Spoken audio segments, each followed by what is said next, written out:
เมื่อในขออ่อนลุกมาเลยห้างไหมคะเนาะที่บิ๊กซีสำลงค่ะเนาะกูก็ต้องย้ำมาเลยว่าค่ะเนาะก็เลยย้ำมาเลยทักทายกันเลยค่ะนะ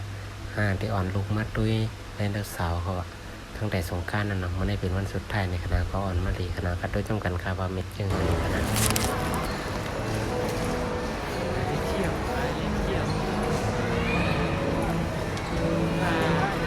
ร้านแบบนั้นเลยเยอะมากเยอะมากซื้อหัวกินเก่ง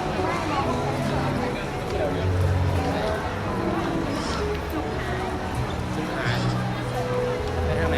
แล้วก็ไปข้างนอกไหม ไดโนเสาร์จะซื้อขนมนี้ไปดูไดโนเสาร์ไปดูไดโนเสาร์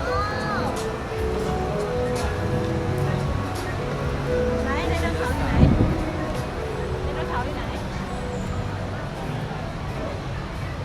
ดูไดโนเสาร์อันนี้จะไปดูไดโนเสาร์นี่ไดโนเสาร์เป็น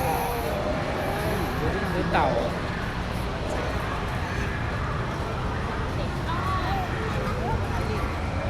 ไหนไดโนเสาร์ที่ไหน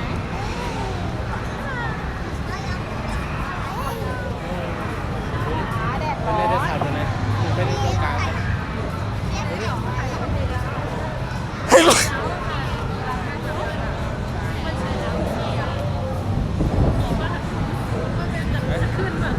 นหรือเปล่าอันนี้จะขึ้นไหมไดโนเสาร์